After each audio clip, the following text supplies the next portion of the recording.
Hello, hello!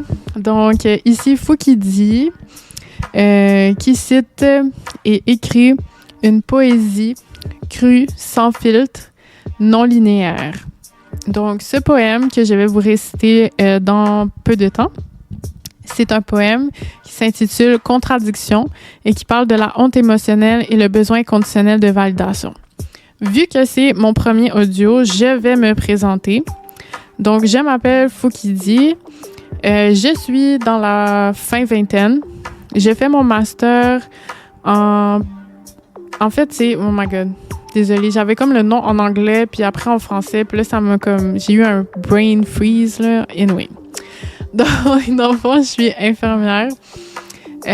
Puis j'ai fait la maîtrise pour être infirmière spécialisée en santé mentale. IPS, en santé mentale. Donc, j'aime beaucoup la psychologie, mais j'ai un côté quand même un peu créatif.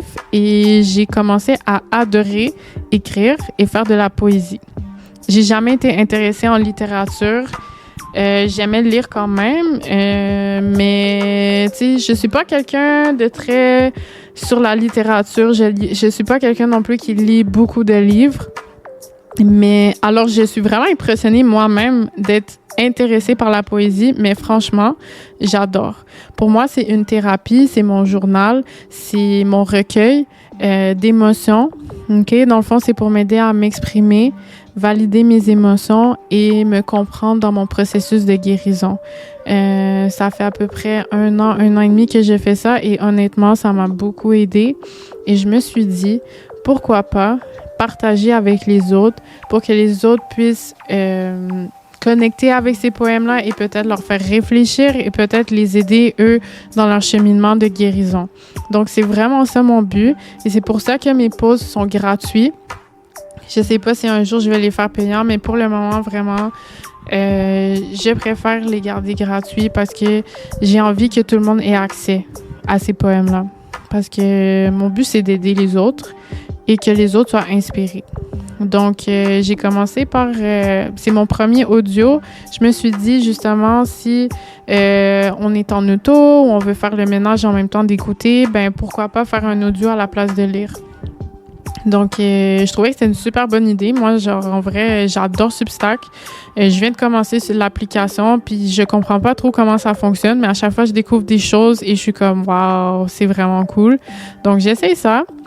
J'ai aucun abonné, aucun like. Je sais pas si ça va blow up ou pas, si ça va marcher, mais honnêtement, j'ai tellement de fun. Genre, j'adore.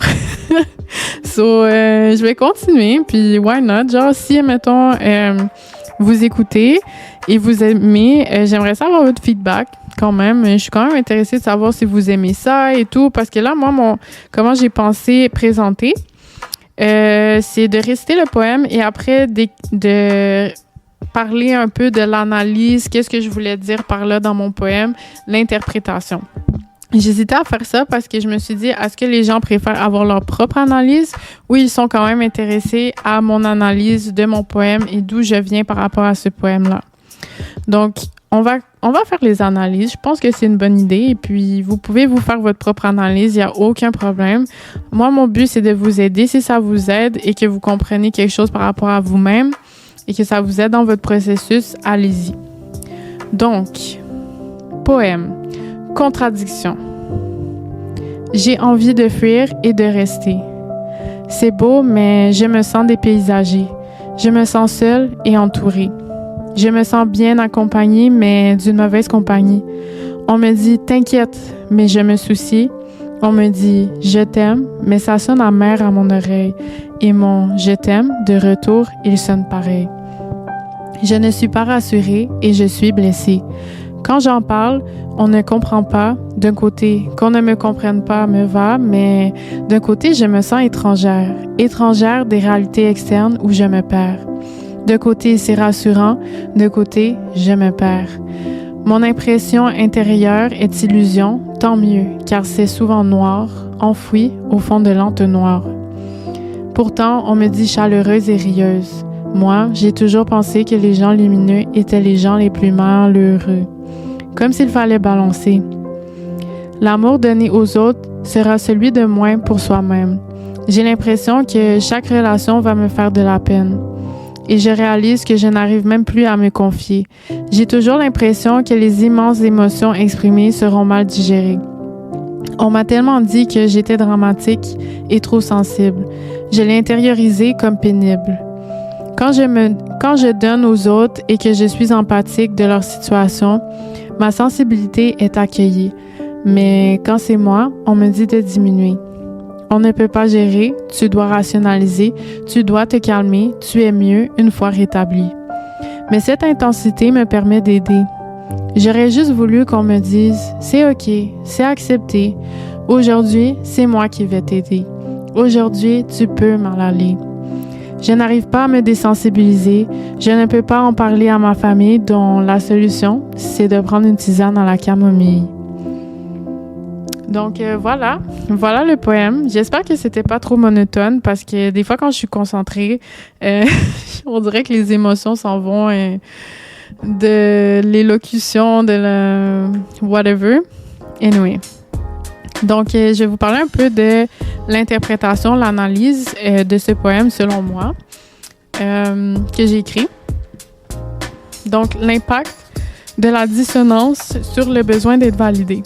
La contradiction entre ce qu'elle sait et ce qu'elle ressent rend le besoin de validation encore plus crucial et paradoxalement plus difficile à obtenir.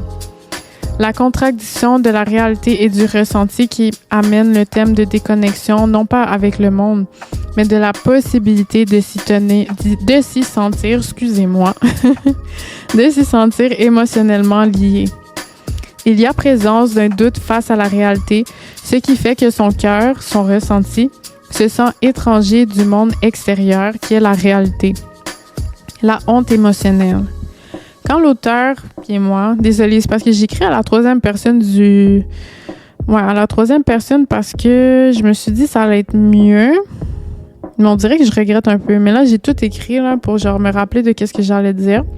Donc, on va y aller comme ça. Mais la prochaine fois, je pense que je vais parler à la première personne. Quand l'auteur reçoit de l'amour et du soutien, mais qu'elle ne parvient pas à le ressentir, il sonne amer. Cela crée un sentiment de culpabilité ou de honte. Donc, rationnellement, je devrais être heureuse, rassurée, car j'ai de l'amour. Puis, le côté émotionnel, je ne suis pas heureuse, rassurée, mon ressenti doit être défectueux ou faux. Donc, dans le fond, ce sentiment d'être défectueuse est renforcé par le jugement passé, qui est dramatique et trop sensible, en plus que le rationnel et ne concorde pas avec l'émotionnel. Elle intériorise que son monde émotionnel intense est pénible et noir. Donc, il y a une connotation négative, ce qui renforce le sentiment de honte, de culpabilité. Par la suite, il y a l'exigence de l'authenticité. Le besoin de validation exprimé n'est pas seulement un besoin d'être aimé, mais d'être accepté dans son état de contradiction et d'intensité. La validation inconditionnelle est la seule façon de réconcilier ces deux réalités. Elle demande à ce que son état émotionnel, le non-ressenti, la noirceur, l'intensité, soient reconnus comme légitimes, même s'il contredit les faits rationnels, l'amour présent. Elle veut que son intensité soit vue comme une force et qu'elle soit reçue avec la même empathie qu'elle donne aux autres. Elle a besoin qu'on lui valide son ressenti pour que le rationnel puisse enfin être intégré sans résistance. Donc, dans le fond, en conclusion, le doute naît du fait que son cœur ne valide pas ce que sa tête sait. Elle est prise entre une réalité qu'elle observe mais qui lui fait défaut sur le plan émotionnel et une réalité qu'elle ressent mais qui est rejetée par le monde. Wow, c'est quand même beau comment j'ai écrit ça. Une réalité qu'elle observe, mais qui lui fait défaut sur le plan émotionnel, et une réalité qu'elle ressent, mais qui est rejetée par le monde. Wow! Même ça pourrait être bon dans un poème. Damn! OK, Sarah, let's go! En tout cas. Mais, ouais, c'est ça. Fait que dans le fond, qu'est-ce qui est dur avec ça, c'est que tu veux être validé. En fait, comment je me sentais, c'est que je voulais être validée, mais c'était difficile pour moi d'être validée parce que C'est comme si j'essayais de dire à quelqu'un qui me dit « je t'aime », ben non, c'est pas vrai. Mais comme je me sentais mal un peu de ressentir ça parce que c'était pas la même réalité que le monde extérieur, puis j'avais peur aussi de blesser le monde extérieur en disant comme « ben non, moi je ressens le contraire ». Et j'avais l'impression aussi que je devais toujours être joyeuse, puis forte, ou genre avec des émotions positives, puis que dès que j'avais des émotions négatives, c'était mal vu, puis on me critiquait, puis on disait que j'étais trop sensible. Donc, c'est ça. Puis genre, en fait, je trouve ça beau lire ce poème-là parce que je réalise en fait que j'ai vraiment cheminé, puis que c'est différent maintenant comment je pense. Et c'est beau, en fait. Genre, c'est fou parce que quand tu... En fait, c'est bien de relire et de revoir parce que tu réalises le cheminement, parce que quand tu es dans le cheminement, tu réalises pas tous les progrès, tout ce qui s'est amélioré parce que ça se fait graduellement, petit à petit. Et là, je réalise que, ben, c'est ça. Genre, ça va mieux. Et genre, en fait, je me valide maintenant et je suis vraiment plus en paix avec le fait que parfois, ma réalité interne n'est pas nécessairement la même que la réalité externe. Et que ma réalité interne, en fait, elle a le droit d'exister et elle est réelle aussi. Et ça n'empêche pas que deux réalités peuvent exister en même temps et c'est correct. Il y a des gens qui vont comprendre ça, il y a des gens qui vont être OK avec ça. Et c'est ça qui est beau, puis ça commence avec soi. Faut se sentir bien, de ressentir plusieurs choses en même temps. Et dans le fond, personne peut vraiment juger comment on se sent. Hein? Tu sais, ces émotions-là, c'est pas quelque chose qu'on contrôle. On se sent comme ça, c'est tout. Et le premier step pour digérer les émotions, c'est vraiment l'acceptation, en fait. C'est l'acceptation de nous-mêmes, l'acceptation de nos émotions, l'acceptation de comment on se sent. Et il n'y a personne, en fait, qui peut vraiment te dire, encore moins toi-même, que c'est pas valide, en fait. En fait, les autres peuvent le dire. On s'en fout des autres, en fait. C'est vraiment toi. En fait, toi, tu ne peux pas te permettre de refuser ou d'invalider comment tu te sens parce que c'est là. C'est vraiment là et ça a le droit d'exister. Donc c'est ça. C'est ça que ça veut dire, le poème, en fait. C'est une demande, en fait, d'être validé. Mais en fait, qu'est-ce que j'ai eu comme réponse? C'est vraiment... Ben, c'est à moi de le faire. C'est à moi de m'accepter, c'est à moi d'accepter cette réalité. Et une fois que je vais l'accepter, ben le monde extérieur va plus m'écouter, en fait. Et je vais trouver aussi mes personnes qui comprennent ou même pas besoin de comprendre, hein, juste d'accepter que j'ai une réalité autre, puis que c'est correct. Donc, et accepter ma sensibilité aussi. Faut commencer par soi et après les autres, ça suit. Donc, c'est ça, 13 minutes. J'espère que c'est pas trop long. Si, mettons, il y a quelqu'un qui écoute et que vous aimez ou que vous aimez pas, peu importe, j'aimerais ça que vous commentez.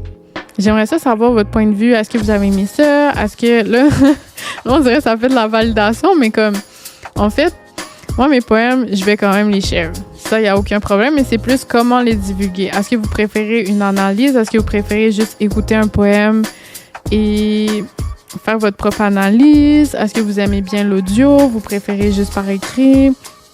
Dans le fond, je vais mettre une copie aussi à l'écrit là, pour que vous puissiez lire aussi. Donc, c'est ça. Dites-moi. Et bonne soirée. Moi, c'est le soir. Je suis au Canada. Je parle français, québécois. Je sais pas si vous avez entendu mon accent, mais je suis une vraie québécoise. Vous comprenez, là? Comme ça, oh my God. Puis je parle un peu franglais parce que Montreal, we speak French, English, bref. Donc, j'espère que vous allez aimer tout ce package de Fou-qui-dit sur la radio de Substack ou whatever. Donc, je sais pas qu'est-ce que j'ai dit en ce moment, c'est un peu n'importe quoi. Mais s'il vous plaît, commentez, abonnez-vous, aimez ça. Je veux... des commentaires et tout parce que moi j'aime ça, je peux évoluer, je peux apprendre comment mieux communiquer avec ma clientèle qui est non existante en ce moment, mais c'est pas grave, on continue. Donc, c'est ça. Bonne soirée. Ici, Fou qui dit... Aujourd'hui, on est combien? On est genre le 15 novembre, 9h38 p.m. Je termine en beauté. À la prochaine.